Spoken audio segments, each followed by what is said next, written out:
Hello friends, welcome to সঙ্গীতাজ classroom. আজ আমি তোমাদের ক্লাস 9-এর কোষে দেখি 21 অর্থাৎ লগারিদমের অধ্যায়টি করাবো। দেখো, লগারিদম আমাদের কীরকম টাইপের অঙ্কগুলো আসে তোমরা প্র্যাকটিস করার সাথে সাথে বুঝতে পারবে। দেখো, ফার্স্ট যে অঙ্কটা দিয়েছে লগ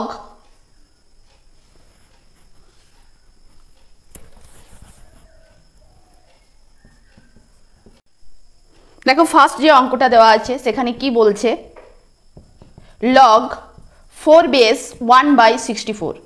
এই অঙ্কটার ক্ষেত্রে আমরা কিভাবে করব, দেখো এই দুটোকে আমরা আলাদাভাবে, যখনই তুমি দেখবে যে একটা বেস দেওয়া আছে এবং তার পাশে একটা সংখ্যাকে 1 করে লেখা আছে, তার ফর্মুলাটা হচ্ছে সে অ্যাকচুয়াল ছিল আমাদের কি পজিশনে, মাইনাস পজিশনে। log 4 1 minus log 4 base 64। দেখো এই 1/64 কে আমরা কিভাবে লিখলাম, মাইনাস ফরম্যাটে লিখলাম। এরপর আমরা কি করব, log 4 বেস 1 মাইনাস log 4 64 কে তুমি ভাঙো। 64 কি, 64 দেখো এখানে যেহেতু বেস 4 আছে, 64 কেও 4 এর ঘাতে ভাঙতে হবে। 64 মানে কি, 4 কিউ। তারপর দেখো আমরা কি লিখছি, log 4 বেস 1 মাইনাস এই 3 কিন্তু সামনে আসবে, 3 log 4 বেস 4। এখানে log 4 বেস 1, এখানে যাই থাকুক তোমার বেসে যাই থাকুক যদি সূচকের জায়গায় 1 থাকে তাহলে তার মান সব সময় হয় 0। আর 3 log 4 বেস 4 মানে কি, এখানে যদি তুমি দেখো যে নিধান এবং সূচক বা বেস আর সূচক যদি একই থাকে তাহলে তার মান হয় সব সময় 1, তাহলে 3 × 1। তাহলে দেখো এর মান কত আসছে, 0 - 3, অ্যান্সার হচ্ছে -3। এরপর দেখো নেক্সট অঙ্ক কি দিয়েছে, log 0.01 বেস 0 পয়েন্ট, কটা জিরো আছে এখানে, দেখো 5টা জিরো আছে। এটাকে তোমাকে ভাঙতে বলেছে, মানে এর মান কত সেটা তোমাকে নির্ণয় করতে হবে।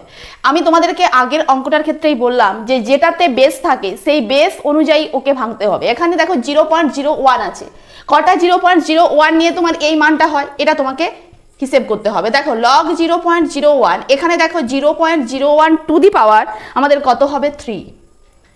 আর এই 3 তাহলে কি হচ্ছে, এই 3 কিন্তু প্রথমে আসবে, 3 log 0.01 টু দি পাওয়ার 0.01। এখানে যখনই এই দুটো নিধান এবং সূচক বা বেস এবং সূচক যখন একই হয়ে যাবে তখন এই টোটালটার মান ধরা হয় 1।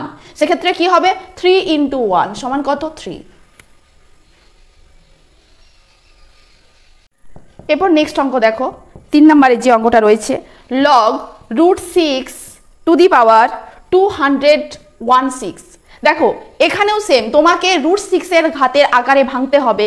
216 মানে √6 এর টু দি পাওয়ারে কত, দেখো log লিখব 6q মানে হচ্ছে 216। এবার এই যে 6, দেখো 6 × 6 × 6, এটাকে তুমি একটু ভালোভাবে ভাবো, √6 × √6 মানে হচ্ছে একটা 6। দুটো √6 কে যদি তুমি মাল্টিপ্লাই করো তাহলে কি হবে, একটা √6 পাবে। সেম একই রকম ভাবে এই 6টাও পাবে কখন, যখন দুটো √6 কে তুমি মাল্টিপ্লাই করবে তখন আরেকটা 6 পাবে।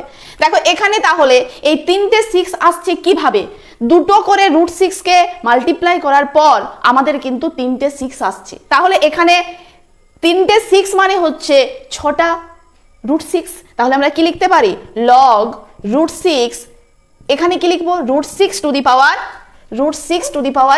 6 লিখবো, √6 টু দি পাওয়ার কি লিখবো, 6 লিখবো।